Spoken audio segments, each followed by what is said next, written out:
वो याद आ रही है कि गांधी का भारत क्या था, अब मोदी का भारत क्या? मोदी का भारत वही भारत है जो इंडिया के ज्यादातर लोग चाहते हैं। आपने बोला कि न्यूयॉर्क टाइम्स का एक आर्टिकल है कि मोदी की पॉपुलैरिटी गिर रही है, तो आपको अभी हाल के 1-2 हफ्ते पहले के आर्टिकल्स भी देखने चाहिए थे, जिसमें ये लिखा था कि मोदी की पॉपुलैरिटी अब नेहरू जी को भी क्रॉस कर चुकी है। मोदी की पॉपुलैरिटी पीक पे है और इतना इतना पॉपुलर प्राइम मिनिस्टर आज तक कोई नहीं हुआ इंडिया में।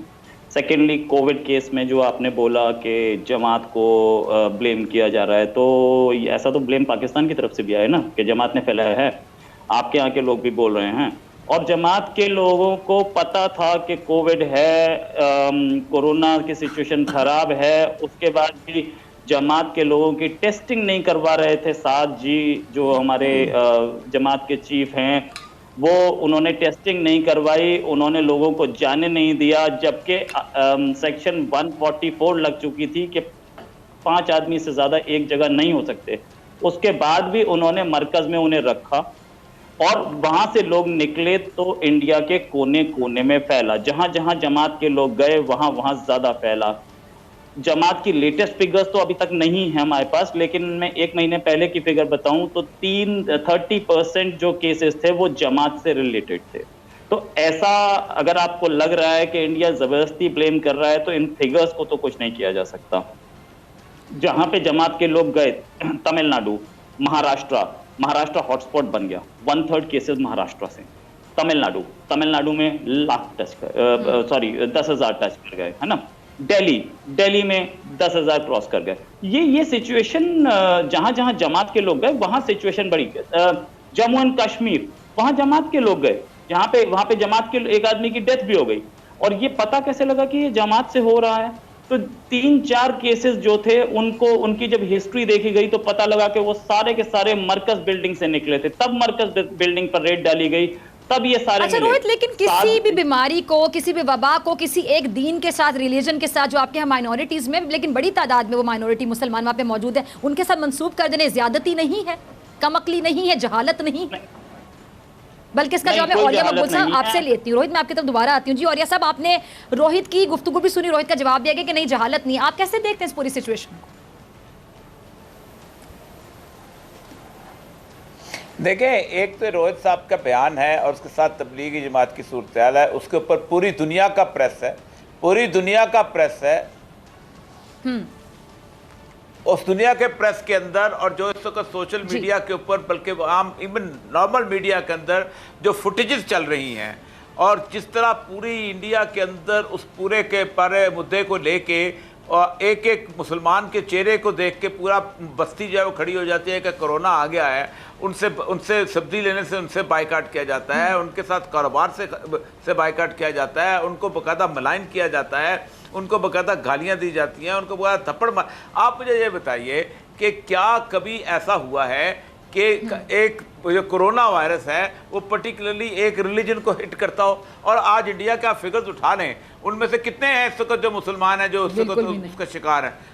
शायद 1-2% भी नहीं होंगे, क्योंकि कोरोना का तो कोई मतलब है ही ना। और इस वक्त जितने भी बेड के अंदर हैं या जितने भी इस वक्त वेंटिलेटर्स के अंदर हैं, अक्सरियत लोग। अच्छा, फिर सबसे बड़ी बात यह है कि क्राउड के अंदर सूरत हाल कहा जाता है कि तबलीगी जमात में, तो उस ज़माने में कोई मंदिर जो था वो नहीं आबाद हो रहा था, उस ज़माने में कोई हरिद्वार में कोई नहीं गया हुआ था, उस ज़माने में कोई उस अपना गंगा में स्नान करने नहीं गया हुआ था, और वहाँ भीड़ नहीं थी। मैं तो खुद वहाँ पर जाके बनारस में देख के आया हूँ किस तरह का क्राउड होता है और किस तरह वो क्लोज होते हैं। और ये सारा कुछ देखिए, मतलब सारा ये है कि पूरी दुनिया का प्रेस आपसे कह रहा है कि आपने पर्टिकुलरली इसको एक्सप्लॉइट किया मुसलमान नफरत के खिलाफ, और उसके साथ साथ आपने उसको पूरे मुल्क के अंदर फैलाया और आप इससे पॉलिटिकल गेम की।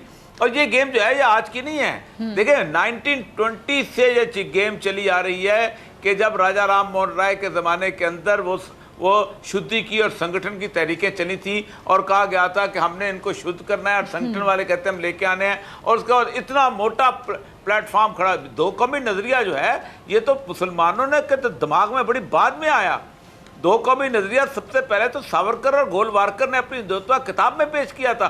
और वो जब नागपुर में 1925 में पहली दफा वो निकले हैं और उन्होंने कहा है कि हम वो मस्जिद के सामने हम बांसुरी भी बजाएंगे, हम मुरलियां भी बजाएंगे, और उस वक्त हिंदुस्तान दरअसल उस वक्त तकसीम कर दिया गया था उस दो कौमी नजरिया की बुनियाद के ऊपर।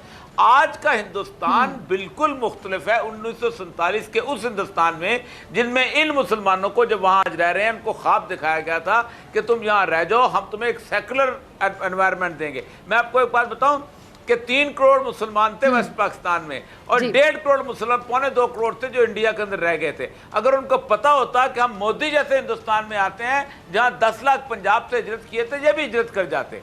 वो तो एक खासा ख्वाब दिखाया गया था और उस ख्वाब के अंदर वो बेचारे 70 साल पलते रहे और आज उनके अंदर एक एक बंदा खड़ा होकर कहता है कि हमें तो बुनियादी तौर पे सजा इस बात की मिल रही है कि हमने इन 70 सालों के अंदर उन कश्मीरियों के उनको जुल्म के अंदर उनका साथ नहीं दिया।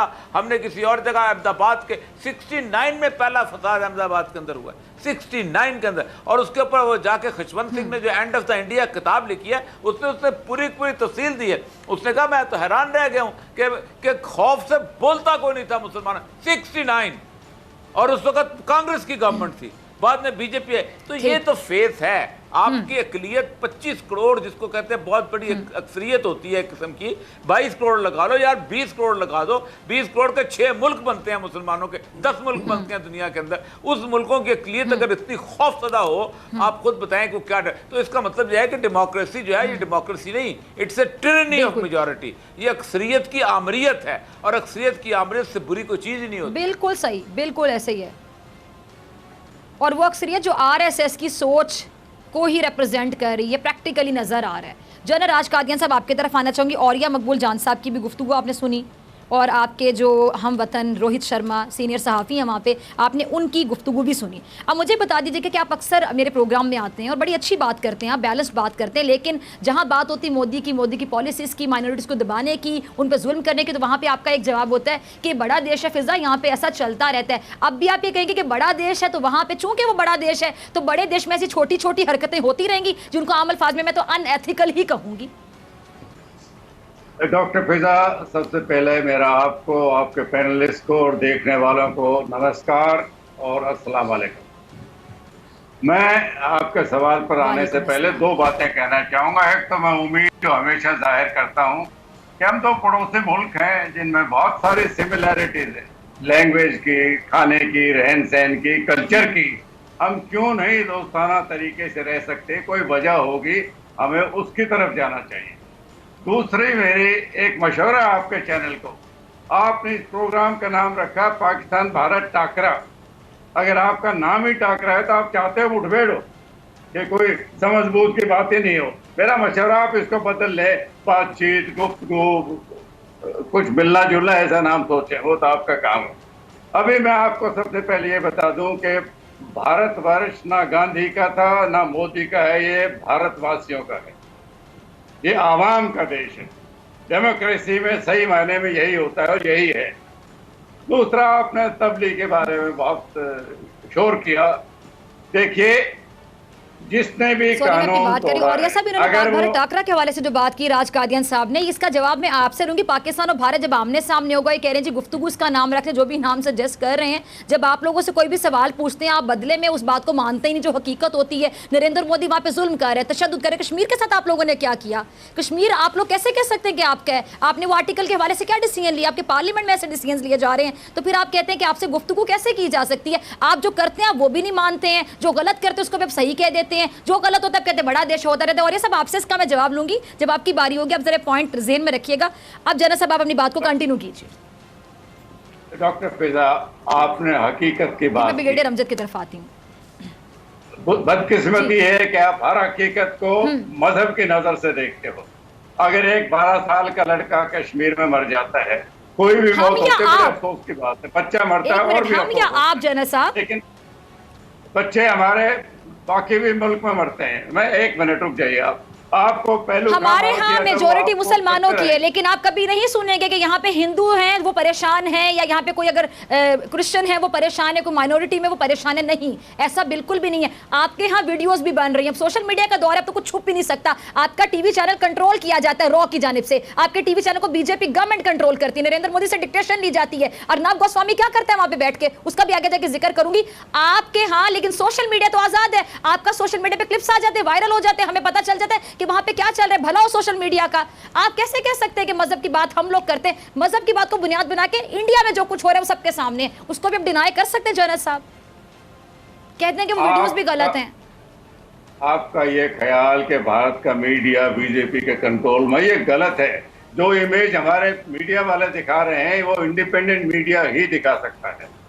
मैं कहने वाला ये था कि आप जो भारत में होता है हर वाकया को मजहब के नजर से देखते हो। मौत हमेशा अफसोस होता है, हम उसको मजहब की नजर से नहीं देखते। आप जब एक लव जिहाद, कोरोना जिहाद की बातें आप करते हैं तो मजहब के नाम से हम देखते हैं। मेरे समझ ही नहीं आ रही आपकी बात की।